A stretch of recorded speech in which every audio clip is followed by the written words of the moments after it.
I don't remember a season in which you're entering week 10 Monday night saying it's anybody's league and the anybody. How many contenders did we say coming into the season? You were the stingiest. You had seven, right? I had 12, and you had 15. Because my glass is half full. Well, let's run down the standings. Well, and see what you think now. I mean, right now, coming into tonight's game, I don't care who wins, loses. They're still Super Bowl contenders. I don't care. So I'm choosing the two of them there. I got the Lions as well. That's 3. I've got the Rams, and I've got the Rams and the Seahawks is 2 more. That's 5, right? Yep. Man, do I put the Bucks? Who's coming? Did you hear Bucky Irving nor Chris Godwin's expected to return to practice or play against the Bills this week? Todd Bowles said today there is no timetable for either of them to return. The deal with Bucky Irving is not the foot, it's the shoulder. He said he has to be able to take a hit before he can return. Damn. Oof. I can't take the Bucks out, though, of being a Super Bowl contender right now. Who are they beating? Out of the teams ahead that you just listed. They beat Seattle in Seattle. When players were playing. I got it. So there's 5 there. You put up the AFC. Every 8-2 team can do it. I don't care what you think about the Broncos offense. Chargers. The Broncos are at the bottom of the list, though. I've got to put the Chiefs there. I'm not taking the Bills out yet. I'm just not. Stranger things have happened from teams that are 4-5, let alone 6-3. So then you got a dozen, and the Ravens, right? You take Jacksonville out and put the Chiefs in? And the Ravens, 2. What are you not? You're going to think the Ravens? You're not going to sit here saying they're not winning the Super Bowl, man. Why? Oh, why could you? Why wouldn't you say that? Their defense playing championship quality, and Lamar's they haven't lost. If you're sitting here thinking they're going to win the division from 1-5 when they're 1-5, and then they actually go ahead and do it, but then that says more about Pittsburgh. That says more about Pittsburgh. Then you'll remove them from winning being a Super Bowl contender after they actually go ahead and do what you were predicting. They're not winning the Super Bowl. They're not going to win a playoff game. Ooh, wow, Brockman. But wouldn't you agree there's more than 7 now? No. Oh, really? I don't think there's more than 7. It's dwindled down. Who are your 7? Let's take a look real quick. No, right now. I forgot about what you actually have it written down here. I think I have yours written down here. You had Bills, Ravens, Chiefs, Eagles, Lions, Rams, Niners. That was it. Those were your 7. And then I think you added Green Bay. Open. No. Yeah, and then I had Green Bay, so yeah. Yeah, so then you had 8. I'm just saying it's wide. It's truly the real deal, wide open. Like, and then there's always a team that you don't see coming, a la one of the Eli Giants or Big Ben from the 6th seed. It can absolutely happen. So I shouldn't give up hope? No, you can give up hope. Oh, no, yeah, their team is let's not hit each other. 3-5-1, second place.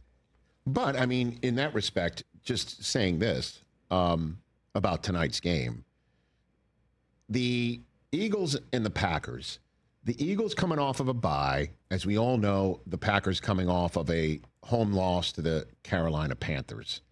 So they're 5-2-1. They just watched the Lions rebound to go to 6-3.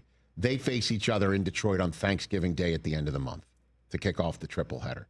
The Eagles go into Green Bay tonight. After tonight, they're Sunday night against the Lions. So they take on the 2 top teams in the NFC North, arguably one of the toughest divisions in football, with the Bears being a third-place team at 6-3. 4-5, last-place team for the Vikings would be second place in the NFC East.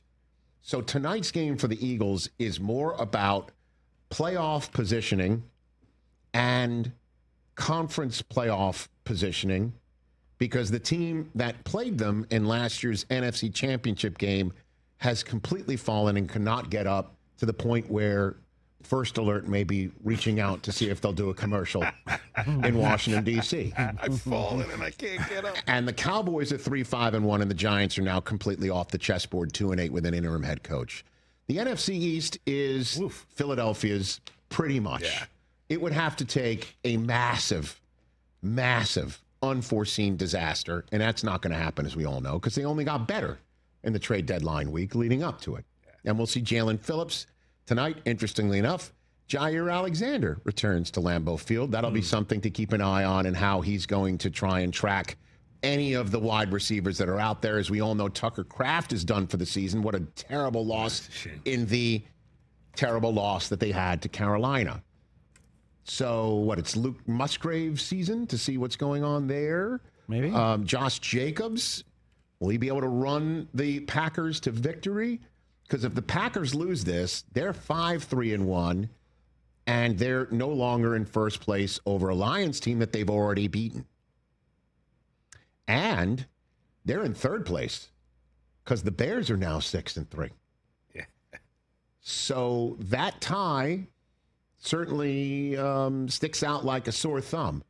And what better way to say we actually are way better than last week? We're way better than last year.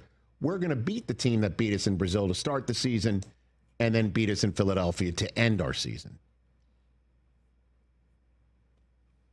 And then, of course, there's this.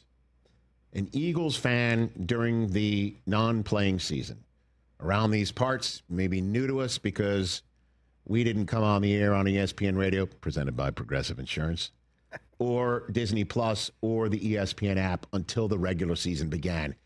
As you will find out, since we hopefully had you at Hello and we'll keep you here, during the non-playing season when the schedule comes out, we ask fans to call in and play what we call the win-loss game. Week by week by week, they go, well, that's a win, that's a loss, how they predict their team to go.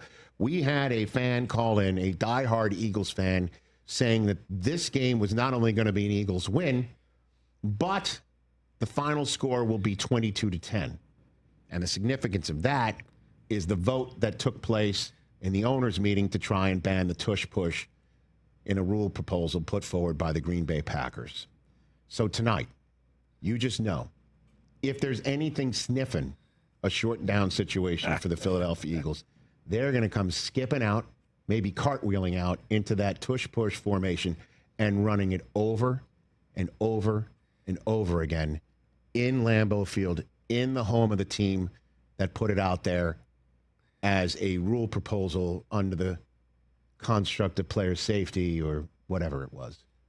They should do it first play of the game. They honestly should do it every play of the first drive. Out of the box. Just to prove a point. Just put tush push their way down the field. Yeah. Who's going to stop them? You, Lieutenant Weinberg? Nice. Like, what are we doing? Nice. Yeah. I mean, so that's that. I mean, tonight, the number of times, like, what's the over-under on number of tush push attempts? 4.5. I give you 4.5. Oh, God. Hammer the over? Double digits. TJ Jefferson? I'd say about 3 or 4. Okay. Yeah, they're not going to overdo it, or maybe they will. Oh, no. This is the night you overdo it. This is the night you overdo it. Everyone's going to complain about it online. It'll be a talking point tomorrow. It puts the pressure on the defense and the officiating group in similar amounts.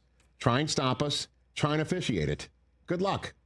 Both are messy attempts, and none of them seem to be successful against the actual play. And so if the Eagles win tonight, they stay in first place in the conference. And if not, then next week would not only be for the NFC West lead, it would be for the conference lead between 7-2 Seattle and 7-2 Los Angeles. So both of those teams kind of rooting for Green Bay tonight.